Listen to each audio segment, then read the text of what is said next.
दादा इतनी रात में आप अभी यहाँ सियाजोरी थाना पहुंचे, क्या कारण था? जैसा कि एक बहुत ही दुखद घटना घटी। वेदांता में कार्यरत शेयर गजरा गांव के हमारे एक साथी 25 वर्षीय नौजवान, उनका कार्य के दौरान ही देहांत हो गया, मृत्यु को प्राप्त हो गए। और उन्हीं के मृत्यु के उपरांत जो कि कंपनी का नियम होता है मुआवजा व उनके आश्रित के नियोजन को लेकर हम लोग वार्ता के लिए आए थे, धरने पर बैठे थे। तो उसके बाद स्थानीय प्रशासन के पहल से सियाजोरी थाना में हम लोग वार्ता के लिए आए थे। और इस वार्ता में कंपनी के एचआर माननीय रावत जी और चास के सदर के एसडीपीओ महोदय, एसडीएम महोदय, उनकी उपस्थिति में वार्ता हुई। और जहां तक एसडीपीओ महोदय का सवाल हो, एसडीएम महोदय उन्होंने अपने स्तर से बहुत सुंदर प्रयास किया, रावत सर ने भी अपने स्तर से बहुत सुंदर प्रयास किया। लेकिन मुझे लगता है इसमें अगर कहीं ना कहीं अगर दोष है तो जो कंपनी के ऊपर जो पदाधिकारी बैठे हैं उनकी मनसा खोट है। और सोच सकते हैं कि इस कंपनी को स्थापित होने के लिए पहले यहाँ के स्थानीय लोगों ने अपनी ज़मीनों को दान देने का कार्य किया था, और उसके बाद मजदूर के रूप में उन्हीं जिन्होंने जमीन दान दिया है, जिन्होंने भूदान किया है, आज उनके बेटे मजदूर के रूप में कार्य करते हैं। और समय समय पर वे भी प्राणों की बलिदान दे रहे हैं। कोई सेफ्टी रूल्स नहीं होने के कारण आज बीते 3-4 महीनों में ये दूसरी घटना है कंपनी में जब किसी मजदूर को अपनी जान गंवानी पड़ी, जो कि दुर्भाग्य की विषय। इसी कंपनी में स्थानीय विधायक, उनका मैंने 13वीं से नौकरी लग जाता है।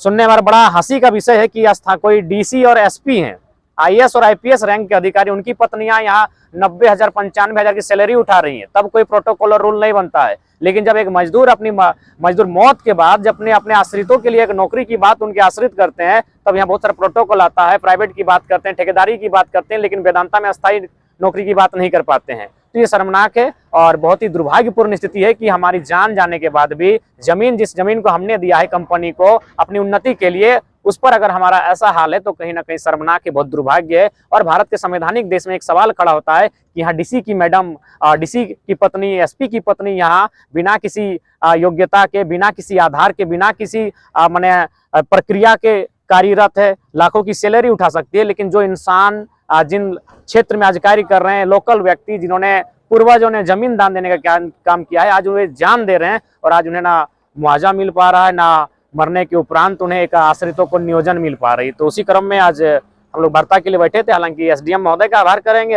और एसडीपीओ महोदय का भी आभार करेंगे, उन्होंने अपने स्तर से प्रयास किया। और जो यहाँ पर कंपनी के एचआर थे उन्होंने प्रयास किया, लगातार टेलीफोनिक बात की। लेकिन मेरा यहाँ पर जो हम लोग समझ पाए कि कंपनी के जो उच्च पदों पर जो लोग बैठे हैं, जो आज इस वार्ता में आए नहीं, जिन्होंने अपने पैसों का, रुतबे के अहंकार बस इस वार्ता में आना उचित नहीं समझा, उन लोगों ने के कारण आज ये वार्ता कहीं ना कहीं जो शांतिपूर्ण रही लेकिन विफल रही। आगे हम लोग आंदोलन के लिए बाध्य हैं। और बड़ा दुर्भाग्य का विषय है कि यहाँ, और चूंकि कुछ दिन पहले मजदूर दिवस था, तो आपके चैनल के माध्यम से, लोकतंत्र के मीडिया हाउस के माध्यम से हम संदेश देना चाहेंगे, क्योंकि आज पूरा घटनाक्रम को हमने भी जीवन में पहली बार इस तरह वार्ता में भाग लिया है और घटनाक्रम को अपनी आंखों से हमने देखा कि जब ये स्टार्टिंग था तो उस समय 3 लाख मुआवजा की बात कही गई। जब प्रेशर बना तो 6 लाख तक गया, 8 लाख, 9 लाख, 11 होते 15 लाख तक गया था। 15 लाख तक मुआवजा फाइनल हुआ था और हम लोग की 2 ही मांग थी, 15 लाख का मुआवजा और वेदांता में नौकरी।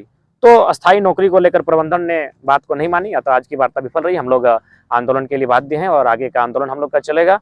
और बड़ी दुर्भाग्य की बात है, जिस देश में मजदूर दिवस में बड़े धूमधाम से इस देश के लोग, इस देश के पदाधिकारी, नेता, मंत्री मजदूर दिवस मनाते हैं, उसी देश में मजदूरों की सेफ्टी के लिए, उसकी सुरक्षा के लिए कोई रूल्स नहीं, कोई कानून नहीं। आज तक हमने कभी नहीं सुना है कि कंपनी में किसी सीएमडी, किसी एचआर, किसी जीएम या फिर किसी सुपरवाइजर का चोट लगा है, उसका किसी कारण देहांत हुआ है, या फिर कोई उसके साथ अप्रिय घटना घटी, आकस्मिक घटना घटी है। लेकिन प्रत्येक 2 महीना, 3 महीना, 4 महीना, 6 महीना में आपको लगेगा कि मजदूरों की मौत हो रही है। यानी मजदूर पशु पक्षी से भी, उनका जो जीवन है, कुत्ते बिल्लियों से भी बुरा स्थिति में आज मजदूर के लोग हैं। तो इसीलिए आज सियाजोरी अंतर्गत जो प्लांट है उसमें जो हमारे साथी का देहांत हुआ है, उनके देहांत के उपरांत जो एक वाजिब हमारी मांग है नियोजन और मुआवजा, उसी को लेकर आज वार्ता के लिए आए थे। और जो मुआवजा की बात थी वो 15 लाख की थी, उस पर कंपनी की सहमति बनी, लेकिन जो नियोजन की बात थी उस पर सहमति नहीं बनी। इसलिए आज लगभग रात्रि 3 बजे इस वार्ता को हम कह सकते हैं कि पूर्ण सफल नहीं हो पाई। इसका हमें खेद है। आगे हम लोग आंदोलन के लिए बाध्य होंगे। और ऐसे भी कहा ही गया है, मजदूर और किसानों का जीवन यहाँ पशु पक्षियों से, कीड़े मकोड़ों से भी सस्ता होता है। और आगे भी जान जाएंगी, फर्क नहीं पड़ता है। लेकिन जब तक हम लोग जिंदा हैं, जब तक शरीर में जान है, अपनी आवाज को बुलंद करते रहेंगे और जो हमारा हक अधिकार है उसकी बात करते रहेंगे। धन्यवाद। धन्यवाद। दादा, कंपनी में ग्रामीण लड़के की जान चली जाती है, लेकिन यहाँ के विधायक नहीं पहुँचते, आप लोग इतना दूर से पहुँच रहे हैं क्या? देखिए, मेरा मानना है, देखिए जग जाहिर है, विधायक जो स्थानीय विधायक हैं उनका लगभग 12 व्यक्ति यहाँ कार्यरत हैं, उनके भाई खुद यहाँ कार्यरत हैं, जबकि उनका ना एक बित्ता जमीन गया है, ना कोई योग्यता है, बस पैरवी पद और शक्ति के आधार पर अपने संवैधानिक शक्तियों का दुरुपयोग करते हुए वे लोग यहाँ कार्य कर सकते हैं। लेकिन जो मर गया है उसके लिए अगर आप कार्य की बात करते हैं, आश्रितों का अगर नियोजन की बात करते हैं तो गुनाह हो जाता है, प्रोटोकॉल सामने आता है, रूल सामने आता है। मैं स्पष्ट करना चाहूंगा, ये संविधान रहे, चाहे रूल्स रहे, चाहे भगवान रहे, वो इंसान के लिए बने, इंसान सब कानूनों के लिए नहीं बना है, कानून इंसान की सुरक्षा के लिए बने हैं। कानून बनते हैं, बिगड़ते हैं, महत्वपूर्ण इंसान होता है, महत्वपूर्ण मानवता होती है, तो मानवता को शर्मसार ना किया जाए। जब यहाँ डीसी की पत्नी कार्य कर सकती हैं, जब यहाँ एसपी की पत्नी कार्य कर सकती हैं, जब यहाँ स्थानीय विधायक के चमचे बेलचे कार्य कर सकते हैं, तो जो इस दुनिया में रहा नहीं उसके आश्रितों को अगर एक नियोजन दे दी जाए तो इसमें कौन सा गुनाह हो जाएगा। और आप किस कानून की दुहाई देते हैं? हमने इस राज्य में कानूनों को बनते बिगड़ते देखा। यहीं के नेता मंत्री कभी एम्बेसडर कार में चलते थे, ऑडी से सफारी से फॉर्च्यूनर तक चले गए, कानून बार बार बदला है। बस मैंने स्पष्ट कहा, इंसान के लिए कानून बनते हैं, कानूनों की दुहाई देने के लिए इंसान पैदा नहीं हुए हैं।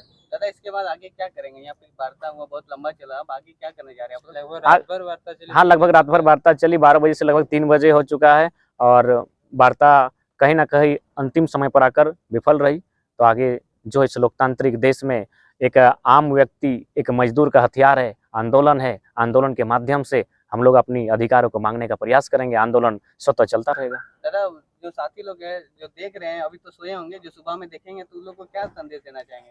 उनको यही संदेश देंगे कि आप सोने से इस राज्य में कुछ होने वाला नहीं। अगर आप सो जाएंगे तो फिर आपके अधिकारों को देख सकते हैं।